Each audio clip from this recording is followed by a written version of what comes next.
Okay, so look, I mean, let's just, for those people that are not familiar with Dubai, just explain a bit about where the location is. So I expect anyone in the world knows about the Palm Jumeirah if they've heard about Dubai. Yes, And of course. The palm in the water. That's when I lived in North America, and people just knew there was a palm in the water. Yeah, They yeah. didn't know So exactly where. that's there basically, and over here you have your Burj Al Arab, the tower that looks like a sail, the Yes. world's only 7-star hotel. So it's just iconic. So that's just on this stretch here. This is your downtown Dubai in this area. And then you have your World Trade Center. The other side of here and this river is your old Dubai. It's like it's like a completely different city. You've got lots of low-rise buildings, very low-rise old. buildings, different community. It is, and a very high density population. So when expats and that, or people of wealth come to the UAE, they basically gravitate down this direction. Yeah, there or downtown. I mean, for people who don't know, how far is it away from downtown, for example? Marina? Yeah, I mean, it depends on the traffic, like in any city, We know right? that. But I mean, where I'm from Bournemouth originally, and I used to live just in like a small kind of borough that's between Poole and Bournemouth, which are two like sort of mini cities that are between like close to each other. And I mean, it actually used to take me 45 minutes to drive like 10 kilometers to work. Okay, even if you were in the worst possible traffic ever from Dubai Marina, you would easily be able to get to the downtown in 30 minutes, I would say. Yeah. All right. It's I mean, you've got the metro there as well. You have metro links. It's I mean, the infrastructure in Dubai, especially the government, were very forward thinking in terms of thinking, we need big roads, and lots of there's lots of amazing roads to sort of accommodate an excess of traffic. Having said that, the marina does, for people that live here, have a reputation of being a little bit of a traffic hole, but one side of the marina's not too bad. The other side, what's between JBR and the marina, they can say it's a little bit more time consuming. There's a kind of, so let's zoom in a little bit. So this is the marina. You can see here the water going through. It's all man-made, coming in from the sea, okay? And on this side is your Jumeirah Beach Residences, okay, which is the largest single-phase building in the world, the first ever development in Dubai that was freehold development, okay? And it kind of went on from there, and you see where it's got to today. No slowing down either, because every time you go down there, it's packed with people. It is. It's a hotspot for tourism. Everyone likes to go down on the weekends. F&B outlets. Obviously, the beaches are there. Then you have all the water sports and other activities. So it's really an amazing place to live, and that's why if I didn't have kids and we didn't need to live somewhere near a school in suburbia, I'd be there basically. I love the place. But let's talk about the traffic. Obviously, this part of the marina here is known for having congestion because there's kind of bottlenecks. You've got bridges that sort of basically separate this bit on the beach side of the marina, and that can get congested, especially around the weekends and the evening times. When people are going there. Metro going down there as well. That's right. So trying to turn some of these roads, you can be waiting for a while. So that's right. So there's a tram system that's great if you're a tourist or you're not in your car, because it has priority over everything else, but it does also slow the traffic down a little bit. Well, I'm from Blackpool, I'm used to trams, so it doesn't bother me. It's quite nice, it's a novelty, isn't it? And it's fairly efficient. But anyway, where we're looking in terms of our new project, and it's very, very interesting, is over this area. Okay, so let's just have a look at price per square foot. So this is as per the Realiste map. So you have Palm Jumeirah here, okay? Obviously beautiful, iconic location. It's about 4,500 dirhams per square foot. That's compared to downtown, it's quite a bit more significantly higher, isn't it? It is, but it's an iconic place to live. I mean, it's something special. Well, you're on the beach, aren't you, every day? It is, but having said that, I'd say that in terms of amenities and actually the day-to-day living there, you probably, you find it maybe a bit more challenging than living in the marina or some of the other locations, because it's sort of cut off. It does have quite a lot of stuff there, but not quite as much as this part. If we go come over this side, we have these are areas where it's primarily office locations. There's a big free zone here. It comes under something called TCOM. or Dubai Development Authority. They've renamed it. You also got DMCC as well and JLT. That's across the road, yeah. So lots of foreign companies come and they set up in these locations because there are certain tax advantages to doing so, and also it's a free trade zone. So you have your internet city, your media city. You've got your Google based there, your Facebook based there. You know, all your telcos are there and everything. All your big there's a knowledge village, which is where you have some big universities and education centers and everything in there. Now this area here, which we see valued at 4,299 dirhams per square foot, is your new Creek Harbour. Okay, it's a Imar development. Again, a great development. They built it sort of, it's a new island that they've developed. They've got a marina there, and it's actually a very great views of downtown as well. It's a beautiful place to live, but it's very largely undeveloped right now. Let me just show you it. Well, you put an island in the desert, effectively, haven't you? Yeah. Let's have a look here.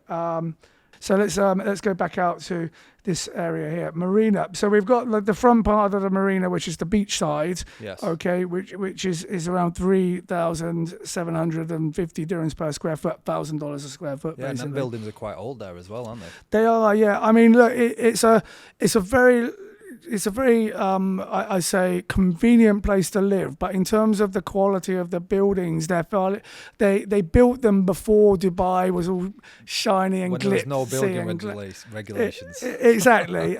So those units are sort of quite old-fashioned. They're a bit drab. I mean, if you own one, probably you'd completely remodel it. Renovate it, but the new developments in the marina are mainly happening along this side on the back side of the Jumeirah Beach residence, and over here on this side of the marina. Yeah. So we've got a project that's actually located in this area. All right, so it's actually right opposite the International Yacht Club, opposite the new Imar beachfront. Okay, and it is very accessible. There's not going to be traffic or congestion getting in or out there. You're literally sort of straight off the highway and into this little area here. So fantastic from a transportation perspective. And for people who are into yachting as well. I mean, if you've got that club there, people look for stuff like this. This is where they have the yacht show is there every year. It drives business from all over the world to that location. By the way, if you do have a yacht and you want to keep it in the Imar beachfront and this Dubai Harbour here, this terminal, it's actually a lot cheaper than it is in Dubai Marina and the Palm. Oh wow! So a lot, So a lot of people are relocating their moorings and that they're moving them over from this the moorings in the Dubai Marina in the sort of older part of the marina over to this location over here. That's interesting. I didn't know that. So what's the building called? Okay, let me show you. It's pretty sexy. Okay, so it's going to be by London Gate Development. This is it. It's a branded tower by Frank Muller. Okay, the watch. Yeah, he's the guy that famously built the world's most complicated watch. Okay, it looks good though. So, but branded residences are a hit in Dubai. Yes. It does usually charge put a premium on where you live, particularly the location as well. Yeah, definitely. So that's why this is such a good deal, I think. Let me I'll explain in a moment. Let me just show you some of these pictures from these renders.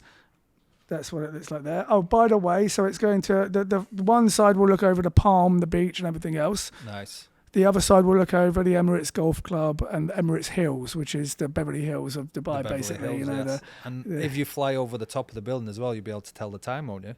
You will. There's a huge Frank Muller clock face on it. Let's see there. Okay, at the top. Yes. And it will be an iconic structure. It's going to be the second tallest building in the marina. Yes, which is the first again? It's I'm not sure, Princess Tower or something. Is it? You got the MCC now, haven't you? There is that. Yeah, that's another really beautiful building. But in terms of exclusivity, in terms of location, this is, I think, amazing. Now, giving all of that information, you're probably going to be saying, right, okay, it's going to cost an absolute fortune, James, isn't it? Like, give me the price per square foot. So, I need it. And that's why I'm really excited about this one. Okay. So bear in mind, there's not many new buildings in the marina nowadays. No, there's not new much launches. Land to build. There's They'd not have to start knocking down and rebuilding. They probably will, because there's some buildings there that were built, very poorly back earlier on. I think post-financial crisis, Dubai decided that was it. It was going to be the centre of opulence and luxury. So since then, everyone's coming here with a certain minimum standard that they expect. Exactly. So that's where the brands go hand in hand now, isn't it? Yeah. So there's I think a skew, if you like, on the prices. But having said that, the average price per square foot in the location is 2,941 dirhams. Okay, that's if you took all of the apartment buildings in the marina and averaged them.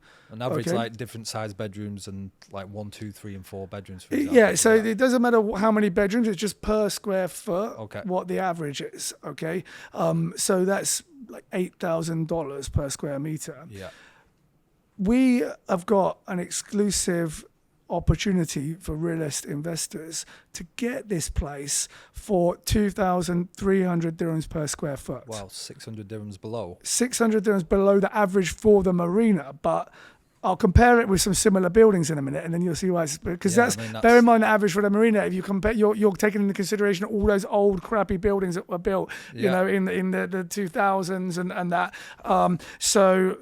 But in terms of per square meter, it's $2,000+ per square meter less than the average in that area.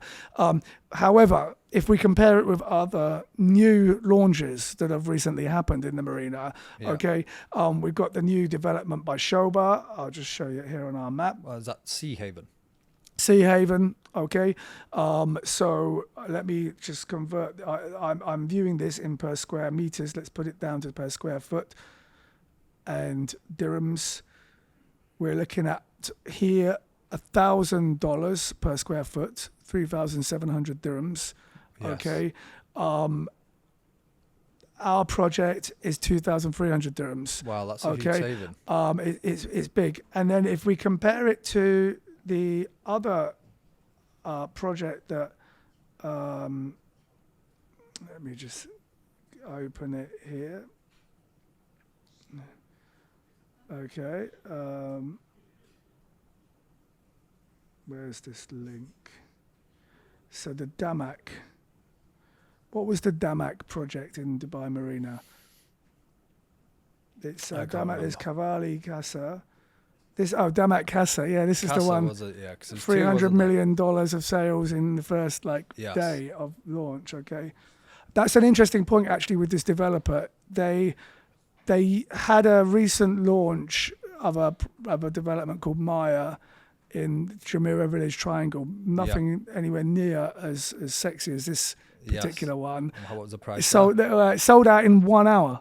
Wow. Completely sold out on the day of launch. Is that because of the developer, or do you think because of the location? Yeah, it's because it's a very good developer. Yeah. Location-wise, it was good, and price-wise, it was good. And this is the same with this. Okay, this is price to sell. Wow. That's the point. So you can pick up a 1-bedroom unit here for 1.9 million. Wow, in the marina. In marina, in a branded building. Yes. Okay. So you compare that to other branded buildings, you are looking at probably 2.7 million. Yes. Okay. Then 2-bedroom, you'll be looking at 2.8 million dirhams. Yeah, so resale in the next 3 years, you're going to earn a good capital appreciation there. It's got, so this is where the business case stacks up. Let's assume that, we work very conservatively and we project the price increase based on the prices just in the marina in general. Yeah. Not the fact that this is a branded location, that this is a location that's going to have it's going to be an iconic building, second tallest building in that part of the city. I think it's actually the second tallest residential building in the country. So how many floors is that? 106 floors. Wow. Yeah. So And it's going to have it's going to have all of the apartment. It doesn't have studios. It's got 1 bedrooms, 2 bedrooms, up to 4 bedrooms, and then there's penthouses and sky villas and all those kind of things for those. The very luxury ones at the top. Yes. But look, if we compare the what we believe would be the average price of increases in the marina per se, that would be conservative because that's taken into the whole location. If we compare it with other locations like the Dam at Casa, like the Shoba, Sea Haven and that, we believe there's a much higher potential for capital appreciation. Okay, but just assuming that that's not the case, let me just show you what the numbers look like here. What was the completion date on that? Let me go back. I actually had that right here a second ago, ready to show you. So it will be Q4 2026. Oh wow, okay. That's quite it's fairly quick. Yes. Yeah. It's not going to be a long, it's not going to be a really long-ended development. Yeah. It will be. So by the way, another very attractive thing: 60/40 payment plan.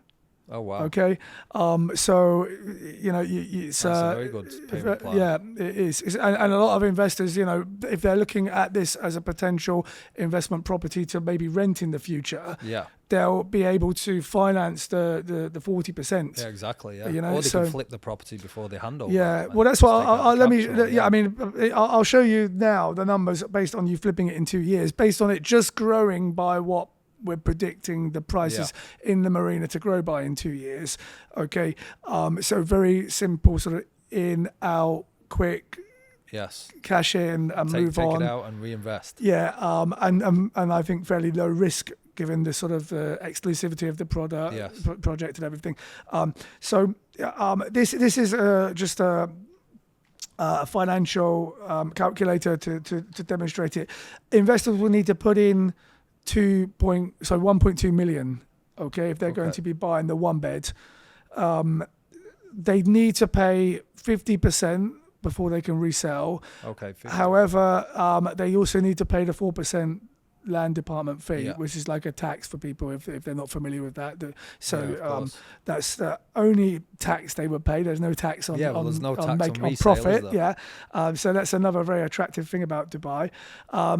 The projected revenue after resale would be just over 400,000 dirhams. All right, that's going to be a return on investment of 34%. Wow, in 2 years. In 2 years. Wow. So this is going in, paying the 50%, which is the minimum amount before you can flip, flipping it in 2 years before the handover, and coming out with a nice tidy profit. Wow, that's a no-brainer one, isn't it? It is. Yeah, I mean, and that's assuming.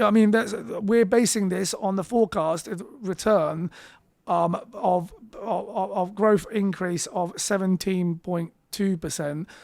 Not for the potential return of the actual building compared to comparative buildings, because there's very few other new launches in Marina because it's sort of 90% done. Exactly. All right. So I think it's going to be a very attractive proposition. Let me just go through where those numbers come from. So your unit price here is actually, it should be 1.8 is the starting price. So we can actually we'll reduce this a little bit. Let's just assume we go for a unit at 2 million because that was what was in there originally. What's the square foot of an average apartment now? Okay, so if we're going, let's say this particular one we're running the projection on, we're looking at 204,000 divided by what was it?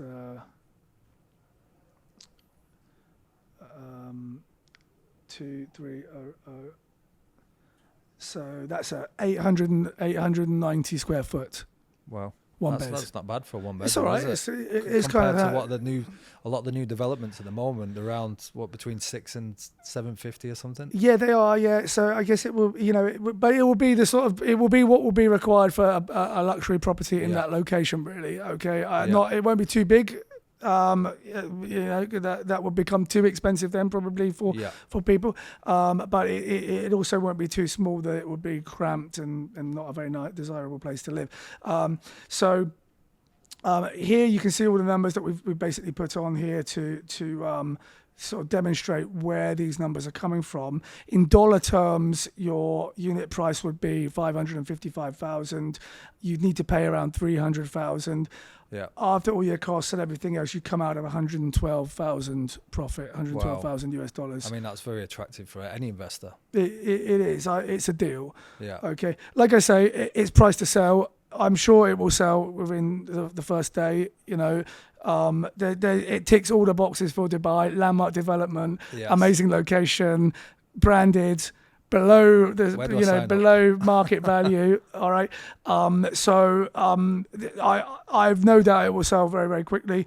We're right now accepting expressions of interest. 50,000 dirhams is all you'd need to pay. You'd reserve basically your slot on the day of the launch. You would have first refusal. You could choose, basically cherry pick the best units. When is the launch date? Do you know when? Not confirmed yet, but it will be next month. There's already a bit of media about it, but nothing. There's not anything official. So far we have a head start. But having said that, we've already had this for a couple of weeks. We've already sold we've got a quota of units to sell. We've already sold most of them. So I would encourage people to act fairly fast to get in there, because we are pooling all the investors together, and that's how we're managing to lock in that discount. Yeah, I mean that's a good opportunity for investors, because if you get UIY in now, we can go to the developer directly for you and get a discount, because we've got many other investors in the same position. That's it. Yeah, that's basically the leverage that we have as a sort of a bulk buyer in the market.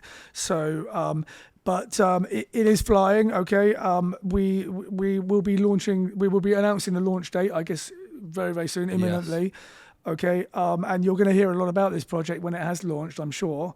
It's going to so get in there now before it's too late, because that's the best time to buy, right, before everyone else is talking about it. Exactly. Well, feel free to reach out to us and get in this project before it sells out. Thank you. Thanks very much. Cheers.